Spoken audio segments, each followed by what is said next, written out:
আসসালামু আলাইকুম, কেমন আছো তোমরা সবাই? নতুন একটি রেসিপিতে তোমাদের সবাইকে স্বাগত জানাই। আমার আজকের রেসিপি ঝাল সুজি বা নোনতা সুজি। এই ঝাল সুজি আমরা প্রায় বানিয়ে থাকি সকালের জলখাবারের জন্য। এটা বানাতে যেমন সহজ, খেতেও হয় তেমনই সুস্বাদু। দেখে নাও আজকের রেসিপি। ভিডিও শুরু করার আগে একটাই রিকোয়েস্ট, যদি চ্যানেলটিকে সাবস্ক্রাইব না করে থাকলে সাবস্ক্রাইব করে দিও, আর ফেসবুক থেকে দেখলে পেজটাকে ফলো করে দিও। চলো তাহলে ভিডিওটা শুরু করি।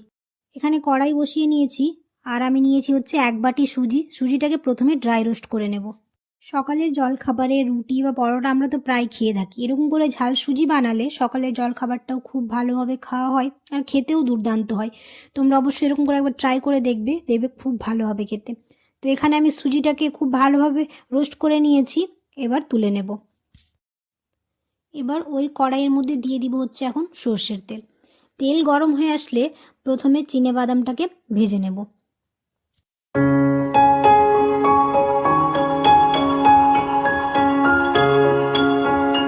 বাদাম ভাজা হয়ে গেছে, বাদামগুলো তুলে নেব। এবার ভেজে নেব হচ্ছে কয়েকটা কিশমিশ। এই ঝাল সুজিতে কিশমিশ থাকলে দুর্দান্ত খেতে লাগে, একটু মুখে পড়লে খুব ভালো লাগবে, তাই আমি এখানে কিশমিশ দেবো, তাই কিশমিশটাকেও ভেজে নিলাম। তারপর তেলের মধ্যে 2টো শুকনো লঙ্কা চিড়ে দিলাম, আর হাফ চামচের মতো গোটা জিরে দিলাম, মুখে পড়লে ভালো লাগবে। মশলার ফ্লেভার বেরিয়ে আসলে ওর মধ্যে এখন দিয়ে দিলাম হচ্ছে একটা বড় সাইজের পেঁয়াজ। এবার খুব ভালো করে 2 থেকে 3 মিনিট পেঁয়াজটাকে কুক করে নেব।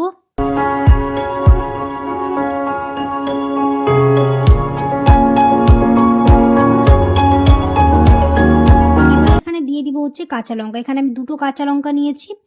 খুব ভালো করে মিক্স করে এবার দিয়ে দিলাম হচ্ছে একটা বড় সাইজের আলু। তারপর দিয়ে দিলাম হচ্ছে অর্ধেক আদা কুচি, ছোট একটা গাজর কুচি, আর একটু ক্যাপসিকাম কুচি দিয়ে খুব ভালোভাবে মিক্স করে এখন ওর মধ্যে দিয়ে দিব হচ্ছে স্বাদ অনুযায়ী নুন।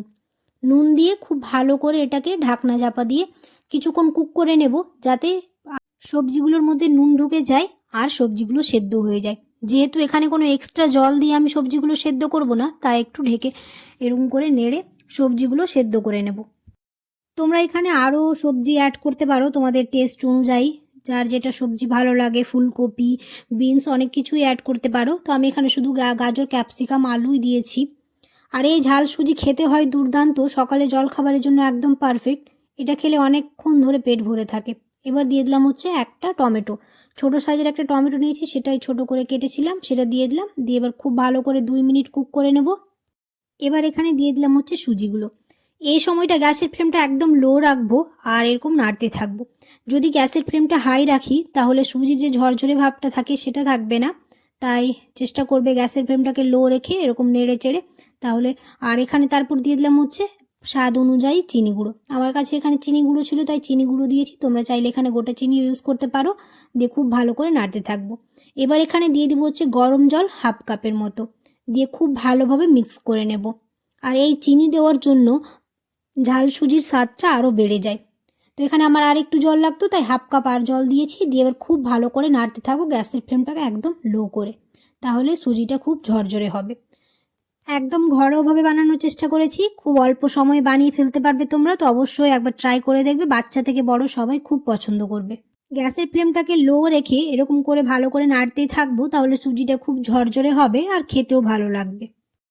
এখানে আমার আরেকটু জল লাগতো, তাই হাফ কাপের মতো জল আবার দিয়েছি। দিয়ে আবার খুব ভালোভাবে মিক্স করে নেব।